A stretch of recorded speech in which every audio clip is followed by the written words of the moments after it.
안녕하세요, 여러분. 백기선입니다. 전 주로 유튜브에 이제 프로그래밍 관련된 동영상을 많이 올리는데요.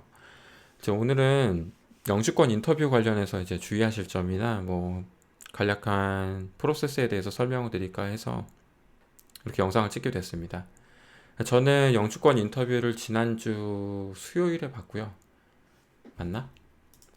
2월 20일에 봤는데, 지난주 수요일 맞겠지? 맞네.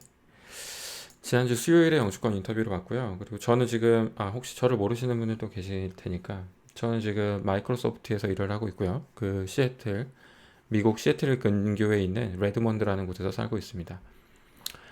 마이크로소프트 다닌 지는 이제 올해 10월이 되면 딱 2년이 되고요. 그 이전에는 아마존에서 한 1년 정도 일을 했고요. 또 그 이전에는 네이버에서 4년 좀 넘게 일을 했고요.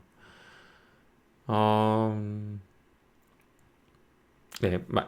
네이버 이전에도 다른 회사에서 또 한 3년 정도 일을 했고요. 조그마한 회사에서. 경력은 거의 10년이 약간 넘은 것 같아요. 네, 10년이 약간 넘은 것 같은데.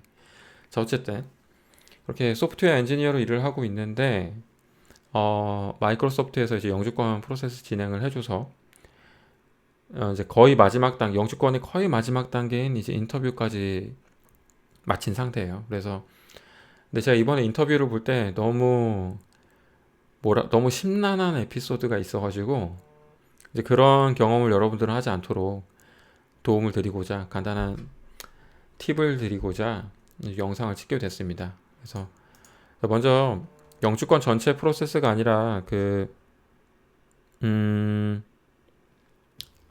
인터뷰 관련된 프로세스만 설명을 드리자면 i485랑 그 140 콤보로 넣으시고 EAD 카드가 이제 발급이 되면 조금 뒤에 인터뷰 일정 메일이 날아와요. 그러면 인터뷰 일정 메일에 보면 언제까지 대략 한 달 뒤에 이런 서류들을 들고 몇 시에 어디로 와라.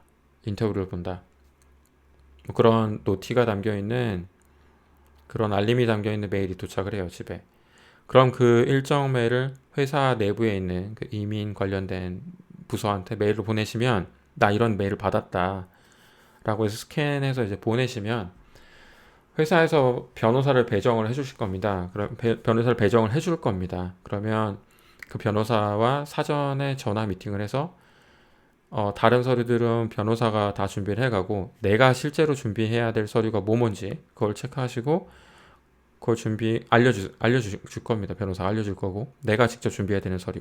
그러니까 그 인터뷰 일정 메일에 있는 메일을 제가 다 준비해야 되는 건 아니고요. 그 중에 대부분은 다 변호사가 들고 올 거고 변호사가 준비 못하는 일부의 서류만 제가 준비하면 돼요. 이제 거기서 약간의 함정이 있죠. 제가 아주 그 골치 아픈 에피소드를 겪은 것도 바로 그것 때문이었고 그 다음에 변호사가 이제 인터뷰 실제 질문들이 어떤 게 나올지 대충 이제 설명을 해줍니다. 그 다음에 인터뷰 당일에 이제 체크인해서 번호표 받고 올라가서 기다리다가 변호사 만나서 같이 오피서가 번호를 부르면 들어가면 돼요. 변호사가 거기서 바로 저를 기다리고 있지 않을 수도 있어요. 안에서 다른 가족들도 이제 인터뷰 보는 거 도와주고 있을 수도 있거든요. 그런 경우에 번호가 불러지면 내가 이 번호가 맞긴 한데 안에 내 변호사가 있는 것 같다. 그래서 좀 더 기다려야 될 것 같은데 그 변호사 이름은 뭐뭐고 변호사 이름은 뭐뭐니까 그 사람이 준비되면 다시 나를 불러줄 수 있겠느냐? 라고 말을 하시면 돼요. 그러면은 그 변호사가 준비되면 다시 저 불러서 이제 들어가서 이제 실제 인터뷰가 진행이 됩니다. 인터뷰에 들어가시면 이제 이런 정보들을 물어봐요. 뭐 본인의 이름, 생년월일, 부모님의 이름, 생년월일. 근데 부모님의 생년월일 같은 경우는 사실 다들 정확하게 기억을 하시죠? 근데 저는 정확하게 기억을 못해서 잘 기억 안 나는데 대충 이 정도인 것 같다라고 뭐 말을 해도 그냥 넘어갔어요, 그렇게. 결혼 기념일 같은 경우는 실제 결혼식을 올린 날이 아니라 그 혼인신고한 그날 있죠. 그 서류에 있는 그 시간, 그 날을 물어보거든요. 그래서 뭐 그것도 저는 틀렸어요. 저는 결혼식을 올린 날을 말을 했는데 여기 서류에 저는 5월 30일에 결혼했는데 이제 5월 10일이라고 돼 있다고 그래가지고 그거 아마도 저희가 결혼식을 한 날이 5월 30일이고 그건 아마도 그 메리지 서티피케이트에 있는 날일 거다라고 말을 해서 뭐 잘 당연히 넘어갔고요. 이렇게 말을 하다 보면 실제 저희가 제출했던 그 I-485 서류랑 실제 지금 저희 대답이랑 다른 경우가 있거든요. 달라도 문제는 없어요. 달라도 괜찮아요. 다른 게 있다면 거기다가 이제 그 인터뷰 보는 그 오피서가 다 체크해요. 뭐 1번 이게 달라고 2번 이게 달라졌고 그다음 맨 마지막에 이제 저희한테 사인을 받아요. 뭐뭐뭐뭐가 이제 수정이 될 거다라고 해서 이제 사인을 받아서 그렇게 마무리가 됩니다.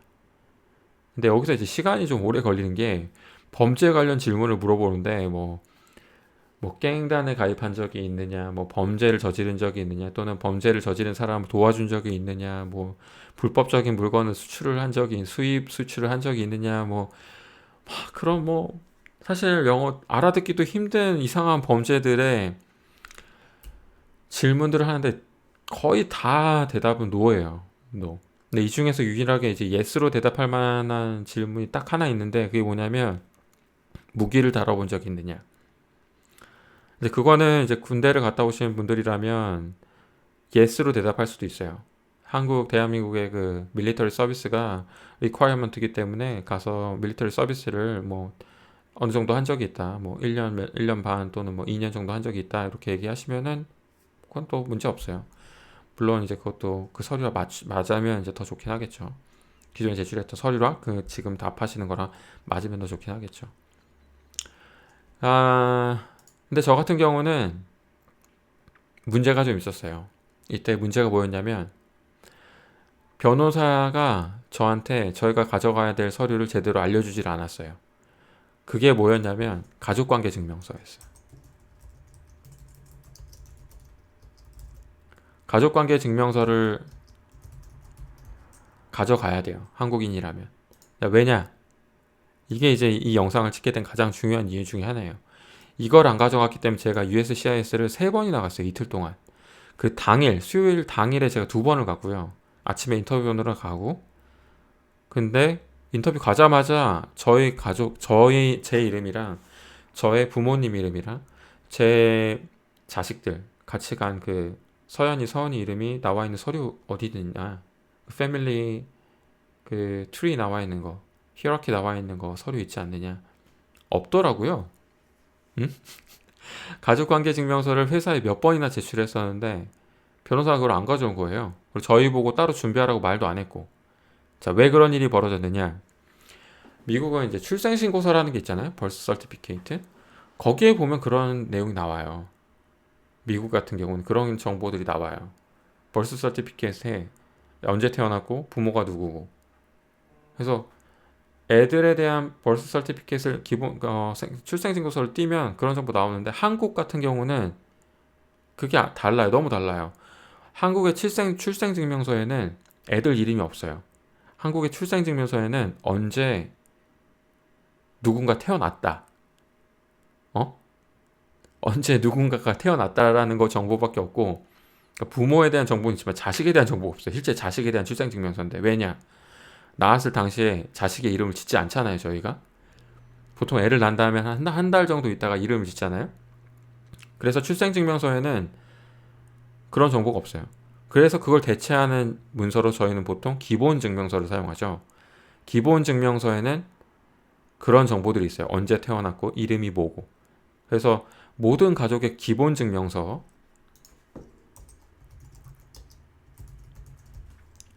출생증명서 대신으로 보통 많이 써요.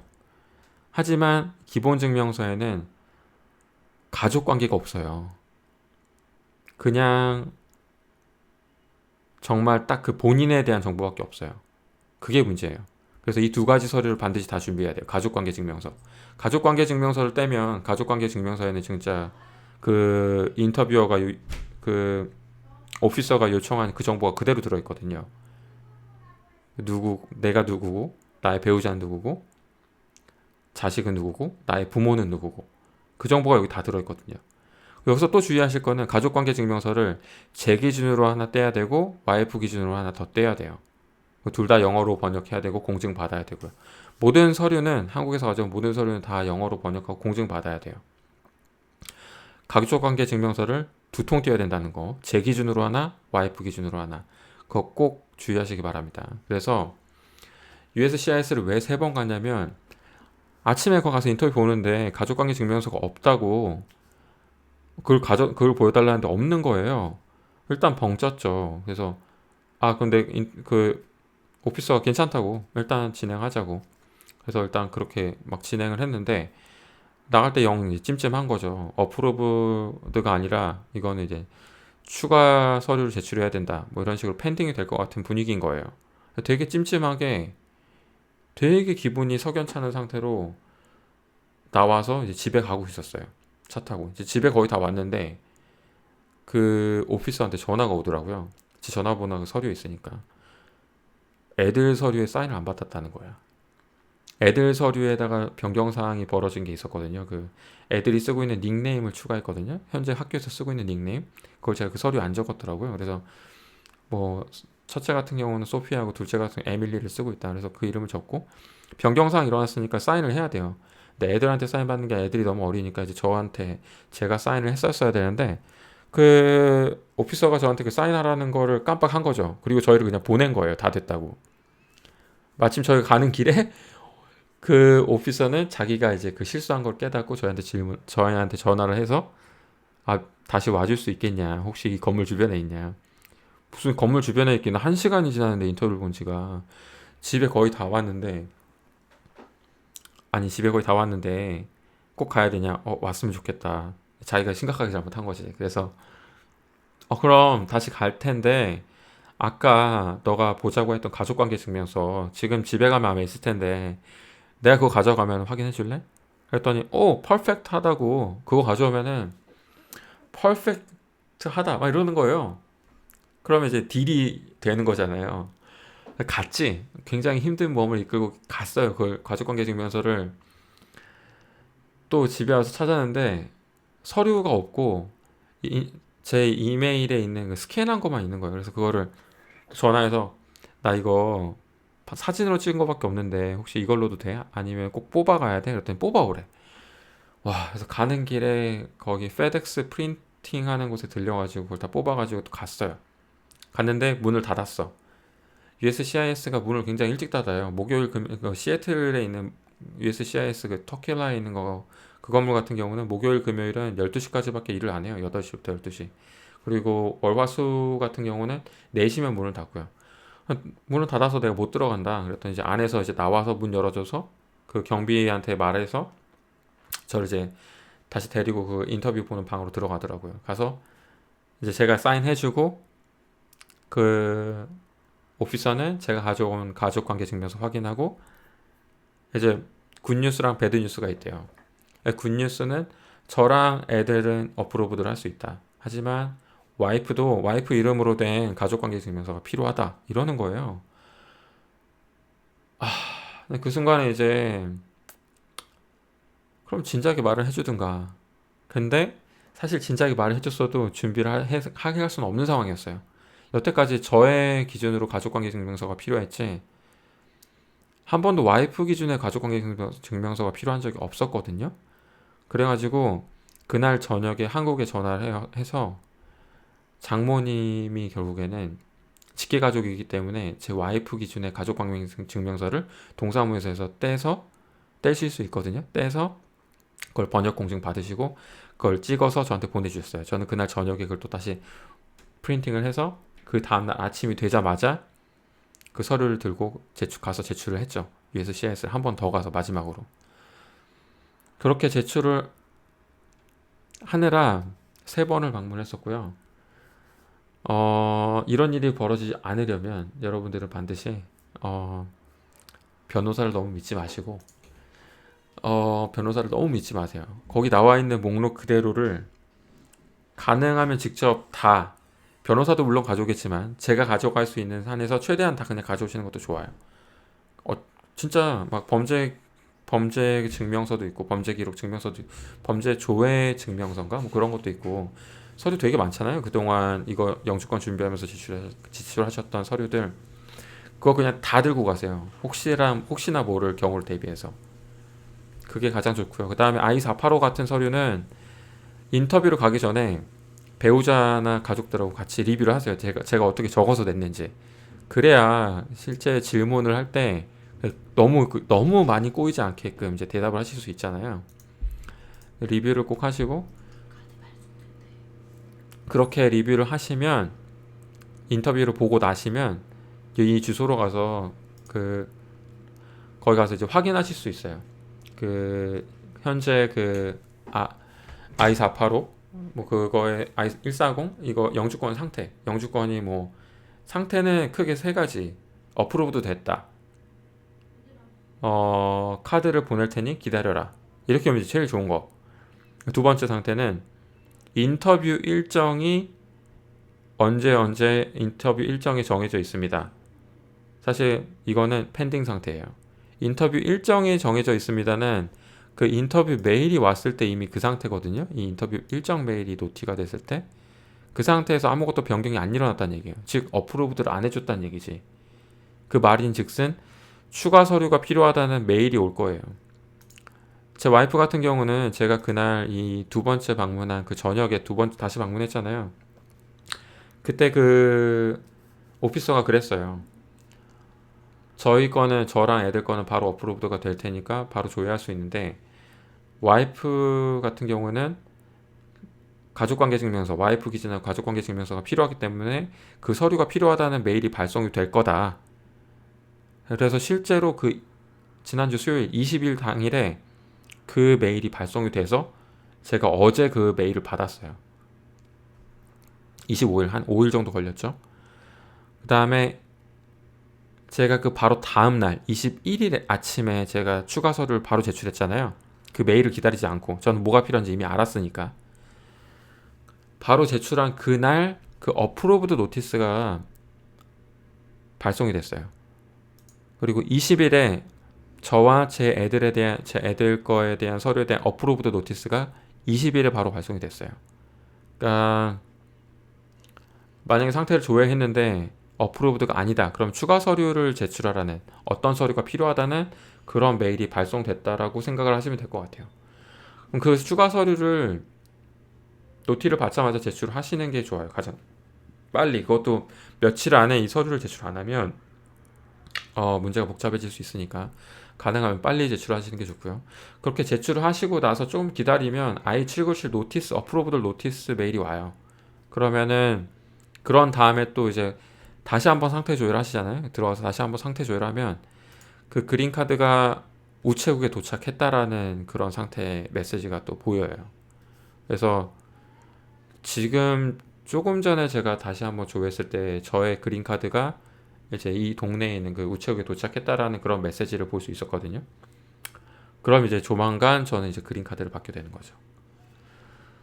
그래서 이렇게 해서 저는 인터뷰 관련된 어떤 팁과 이제 그 저의 있었던 에피소드에 대한 설명이 끝났고요. 그래서 여러분들도 영주권 인터뷰 저처럼 이렇게 막 3번까지 방문하는 일 없으시길 바라고요. 그 모든 일 다 잘 풀려서 순조롭게 진행되시길 바랍니다. 그럼 영상 이만 마치도록 하겠습니다. 감사합니다.